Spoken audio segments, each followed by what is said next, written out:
আসসালামু আলাইকুম রহমতুল্লাহি ওবরকাতুহু। আমি এখন দাঁড়িয়ে আছি ঠুটির ঘাট কবরস্থান, যৌথ কবরস্থানের পাশে দাঁড়িয়ে।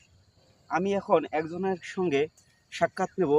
উনি শুনতেছি বিভিন্ন জায়গায় উনি গাছ লাগাচ্ছেন। আমি ওই চাচার কাছে জানতে চাচ্ছি যে ওই চাচা কেন নিজের টাকা দিয়ে অন্যের জমিতে গাছ লাগাচ্ছেন। চলুন দেখা যাক, ওই চাচার সঙ্গে আমি কথা বলে দেখি। আসসালামু আলাইকুম। ভালো আছেন? আপনার বাড়ি কোথায়? আমার 2 নম্বর সুন্দরবন। 2 নম্বর সুন্দরবন। আচ্ছা, আমি বিভিন্ন জায়গায় শুনতেছি যে আপনি বিভিন্ন জায়গায় অন্যের জমিতে আপনি নিজের টাকা দিয়ে গাছ লাগাচ্ছেন। কেন লাগাচ্ছেন আপনি একটু যদি বলতেন। এটা লাগাচ্ছি এই কারণে যে চিটিয়ে থাকবে এবং এখানে মানুষ, বিভিন্ন জায়গার মানুষ আসবেন, বসবেন, ছায়ায় বসবেন, একটু আরাম করবেন, মানে অক্সিজেন। মানুষ বলবে যে কে লাগাইছে, যে অবং লাগাইছে, মজিবর লাগাইছে। আচ্ছা, আপনার পেশা কি? আমার পেশা কৃষি, একজন মানুষ আমরা। গাছ লাগান আপনি আপনি তো বড়, যখন গাছগুলো বড় হবে তখন তো আপনি এই গাছগুলো আপনি পাবেন না। না, ওগুলা নিয়ে আমার কোনো স্বার্থ নাই, আর ওগুলা আমার চাহিদাও কোনো নাই। আমার চাহিদা হচ্ছে যে থাকবে, মানুষ এখানে ভোগ করবে, মানুষ এখানে বসবে। ফলমূল যেমন আমের গাছ, কারেঙ্গার গাছ, বিভিন্ন রকমের গাছ লাগাচ্ছি। আচ্ছা আচ্ছা, এগুলা এখানে মানুষ, মানে আপনার এখানে কোনো স্বার্থ নাই? না, আমার কোনো না, আপনি কোনো সংগঠন থেকে টাকা মানে নিয়ে আপনি নিজের নামে গাছগুলো লাগাচ্ছেন? না, এটা আমার নিজের প্রান্তবিল থাকি। আমি মুরব্বী, এদিকে একটু আসবেন। নিজের প্রান্তবিল থাকি, আমি নিজের মানে আপনি কোনো সংগঠন থেকে এই টাকাগুলো না, পাচ্ছেন না? আমি কোনো রোজগার নিজে করি।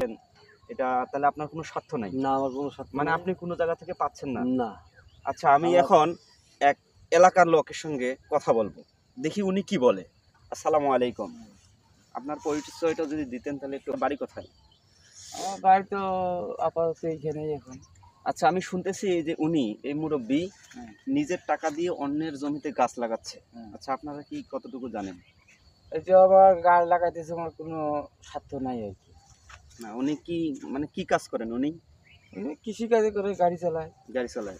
আচ্ছা, এই যে উনি যে গাছগুলো লাগাচ্ছে, আপনার কি মনে হয় যে গাছগুলো যখন বড় হবে তখন উনি পাবে? তা তো পাবে না, সে স্বার্থ আমার নাই। ওরা লাগাইতেছে মানুষ যাতে ছায়া বসতে পারে, আচ্ছা আচ্ছা, ফলমূল হলে তো মানুষ। তাহলে এই চাষার কোনো স্বার্থ কিন্তু এখানে নাই। শুধু স্বার্থ একটাই, উনি আল্লাহকে খুশি করার জন্য, যিনি মহান রব, উনিকে খুশি করার জন্য কিন্তু উনি এই কাজটা করতে। আরেকটি এলাকার লোকের সঙ্গে আমি একটু কথা বলে দেখি যে আসলে কথাটা কতটুকু সত্য। সালামু আলাইকুম। কেমন আছেন আপনি? আলহামদুলিল্লাহ। আপনার বাড়ি কোথায়? কবরস্থানের পাশে। এই কবরস্থানের পাশে। সম্মানিত ভাইয়েরা, ওনার বাড়ি হচ্ছে কবরস্থানের পাশেই। আচ্ছা, উনি কি, আপনি এনাকে চিনেন? চিনি। ওনার নাম কি বলেন তো? আমার নাম হচ্ছে মজিবর ভাই। আচ্ছা, ওনার নাম হচ্ছে মুজিবুর রহমান। আচ্ছা, আমি শুনতেছি বিভিন্ন জায়গায় খোঁজ খবর নিয়ে দেখতেছি যে উনি অন্যের জমিতে গাছ লাগাচ্ছেন। এটা কতটুকু সত্য? হ্যাঁ, এটা দীর্ঘ সত্য। আমি প্রায় দেখছি, প্রায় দেখছেন? আচ্ছা, আপনি কি জানেন যে উনি কি অন্য সংগঠন থেকে টাকা নিয়ে নিজের নামে গাছ লাগাচ্ছে এরকম নাকি?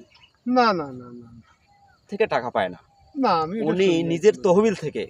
উনি একজন শ্রমিক, কৃষিজীবী মানুষ, খেটে খাওয়া মানুষ। উনি নিজের তহবিল থেকে টাকা দিয়ে গাছ কিনে অন্যের জমিতে লাগায়। ওনার শুধু একটাই আশা যে লোকজন গাছের ছায়া। তাহলে আসুন আমরা সবাই মিলে গাছ লাগাই, পরিবেশকে বাঁচাই। এই আশা ব্যর্থ রেখে আমি এখানেই শেষ করতেছি। আমি মোহাম্মদ আলমগীর হোসেন, দিনাজপুর।